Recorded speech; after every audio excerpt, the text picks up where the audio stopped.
दोस्तों नमस्कार, राधे राधे, जय श्री कृष्णा। आइए हम ज्योतिष से संबंधित बेसिक ज्ञान आज सीखते हैं। सर्वप्रथम देखते हैं कि जन्म कुंडली से विचार कैसे करें।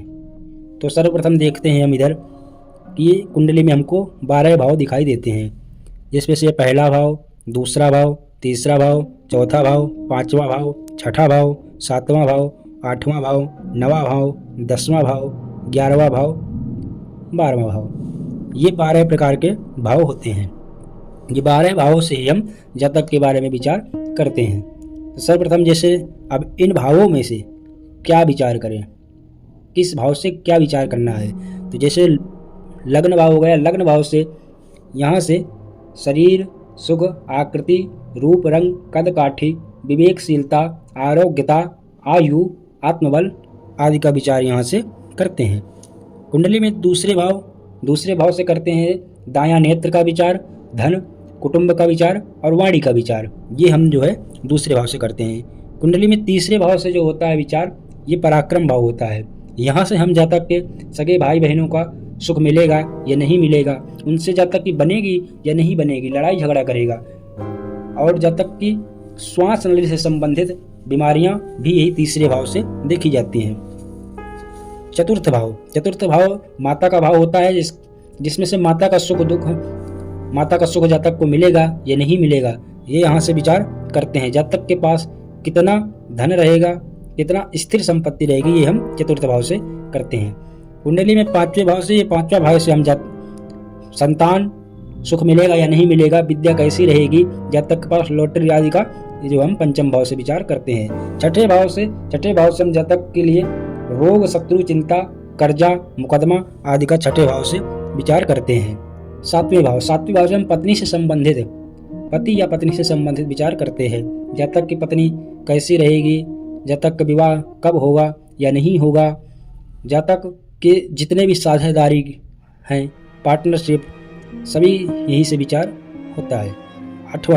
आठवें भाव से जो हम मरण या फिर मृत्यु तुल्य कष्ट का विचार करते हैं। नवे भाव से भाग्य से संबंधित विचार करते हैं। जातक धर्म कर्म में रुचि लेने वाला होगा या नहीं होगा, ये हम नवम भाव से विचार करते हैं। दशम भाव ये पिता का भाव है। यहाँ से पिता का शरीर, रंग, रूप, कद काठी, आकृति का विचार करते हैं। और जातक किससे संबंधित नौकरी व्यापार करेगा, ये भी हम दशम भाव से विचार करते हैं। लाभ भाव से हम सभी प्रकार के लाभों का विचार करते हैं और बड़े भाई बहनों का भी विचार यही लाभ भाव से करते हैं। व्यय भाव से हम सभी प्रकार के हानि का विचार करते हैं। व्यसन, नशा आदि का, जेल जाना, भोग, वृत्ति, बायां नेत्र, ये हम द्वादश भाव से विचार करते हैं। ये जो है ये एकदम फिक्स है किस भाव से क्या विचार करना है। अब देखते हैं कि किस भाव से विचार कैसे करते हैं। जैसे मान लो कि यहाँ का हमको यहाँ किस विचार करना है, तो यहाँ सर्वप्रथम ये देखना है हमको कि राशि कौन सी। जैसे द्वादश भाव होते हैं वैसे ही द्वादश राशियाँ भी होती हैं। जैसे इधर आप देख सकते हैं मेष, वृष, मिथुन, कर्क, सिंह, कन्या, तुला, वृश्चिक, धनु, मकर, कुंभ, मीन, ये द्वादश राशियाँ होती हैं। तो ये द्वादश राशियाँ ही किसी न किसी भाव में एक न एक राशि होगी ही होगी। तो जैसे यहाँ पर हमने समझने के लिए मेष लिख दिया है। अब यहाँ ये जरूरी नहीं है कि मेष ही हो। यदि मान लो जातक का मकर लग्न में जन्म हुआ तो यहाँ पर 10 आ जाएगा, तो यहाँ 10 आ जाएगा, फिर यहाँ 11 आ जाएगा, यहाँ 12 आ जाएगा, यहाँ 1 आ जाएगा, यहाँ 2 आ जाएगा, यहाँ पर 3 आ जाएगा, 4 आ जाएगा, यहाँ पर 5 आ जाएगा, यहाँ पर 6 आ जाएगा, यहाँ पर 7 आ जाएगा, यहाँ पर 8 आ जाएगा और यहाँ पर 9 आ जाएगा, फिर यहाँ पर 10 यहाँ से शुरू हुआ था। तो यहाँ ये 10 है तो जातक जो है मकर लग्न का जातक है। अब यहाँ पर हमने मेष लिखा है, मतलब मेष लग्न का जातक होता है। तो इन राशियों के जो है स्वामी भी सबके होते हैं। जैसे मान लो 1, 8, 1 मतलब मेष राशि और 8 मतलब वृश्चिक राशि, ये यहाँ के स्वामी मंगल हुए।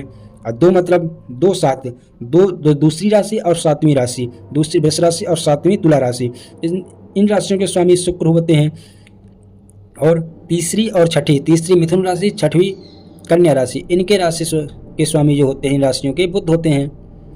और 9वीं राशि और 12वीं राशि, इनके स्वामी गुरु होते हैं। 9वीं मतलब धनु राशि, 12वीं मतलब मीन राशि, इनके स्वामी गुरु होते हैं।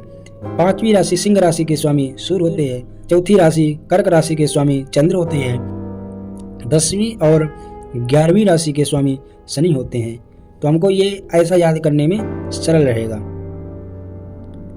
अब उसके बाद देखते हैं कि यहाँ पर जो भी राशि होगी, जैसे यहाँ पर मान लो 8 लिखा है, तो यहाँ के स्वामी मंगल हो जाएंगे।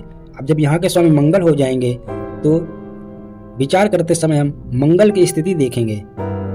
मंगल की जैसी स्थिति होगी उसके अनुसार फिर हम यहाँ का फल बताते हैं। तो यहाँ पर क्या विचार करना है ये फिक्स रहता है। और उसके बाद जो राशि, जो लग्न, जिस समय जन्म होता है, जो लग्न होती है, इसको हम लग्न कहते हैं। जैसे समझने के लिए हमने 1 लिख दिया है, तो मेष वृष, मतलब ये मेष लग्न की जातक की कुंडली हो गई। ऐसी कोई वृष लग्न हो तो वृष लग्न की जातक की कुंडली हो गई।